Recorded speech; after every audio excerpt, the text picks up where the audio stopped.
home and abroad. An election is not just about the day we cast our votes. What unfolds in the period leading up to the election is also crucial, as it sets the stage for what happens on the voting day. In the upcoming one-sided election on 7th January, a mere formality where the result of all 300 seats is predetermined, and Sheikh Hasina herself selects so-called winners.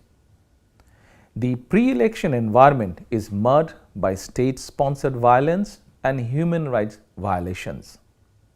The fascist regime has used partisan members of law enforcement agencies, administration and the judiciary to suppress opposition activists and turned the Election Commission into a party affiliate. This dummy election, which is neither inclusive nor participatory and commonly rejected by Bangladesh Nationalist Party BNP, 62 pro-democracy political parties and the people of Bangladesh, creates a mockery to the nation's democratic aspiration.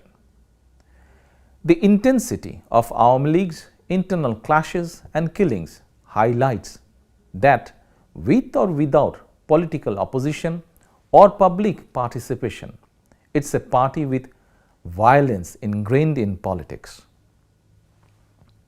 The tainted election in 2014 and 2018 and widespread irregularities in the by-elections over last 15 years prove that fair and credible election at any level is not possible under Sheikh Hasina. In 2014, Awami League grabbed automatic victory in over 50% seats, with not a single candidate competing against them. In 2018, the ruling party stuffed ballot boxes on the previous night, completing the election before it could formally begin. In 2024, having no credibility domestically and internationally, they are creating dummy entities to show artificial inclusion, including participant candidates and political parties, and even fake voters and observers.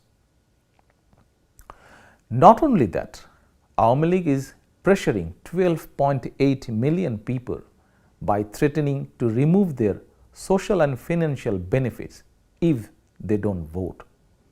As an organized decision, the party is trying to compel voter participation nationwide by instructing them to submit their relief cards, as well as threatening to cancel their civic services, utility connections, national ID cards and home eviction.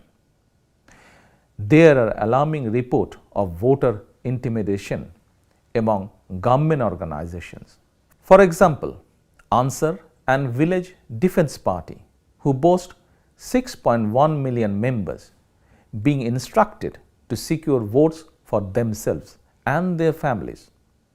Shockingly, the police higher-ups are conducting meetings with the ruling party leaders to increase voter presence by force.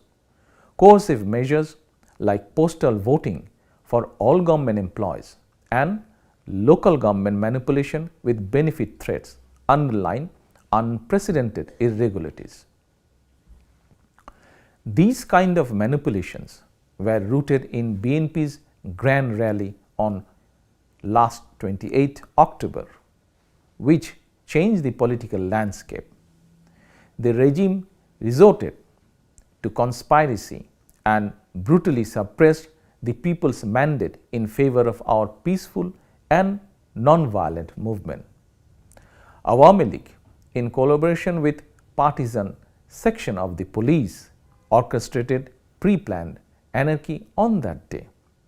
BNP leaders and activists at all levels were then falsely charged, including in a horrific police death by ruling party thugs.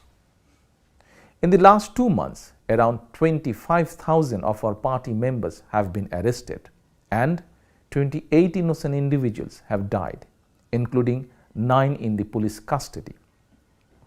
These brutalities are based on the regime's self-inflicted and sabotage violence, such as targeted assaults on buses, trains and private establishments, causing the loss of lives and damages to assets. Despite Awami League's extensive history of arson attacks, the state apparatus manufactures false evidence to accuse BNP, engaging in a blame game to legitimize ongoing crackdown. I am providing just 2 examples among thousands to underline that there is absolutely no substance in the politically motivated cases against our party's 5 million members and every democratic activist from every aspect of society who have challenged the government in some way. The Agriculture Minister's recent statement that all jailed BNP leaders would be released if they agreed to participate in the election is a reflection of a sheer judicial injustice. On the other hand, the quick release of a BNP leader who compromised by meeting Hasina and received Awami League nomination with all charges dropped overnight reveals further erosion of the rule of law. Regardless of what transpires on 7 January, this Awami League government remains illegal and illegitimate. If autocracy clings to a globally integrated Bangladesh, it will have a spillover effect on our international friends and development partners. Hasina's attempt to retain power by force for a 3rd term would slide Bangladesh towards a one-party state, expanding its alignment with authoritarian governments and fostering further isolation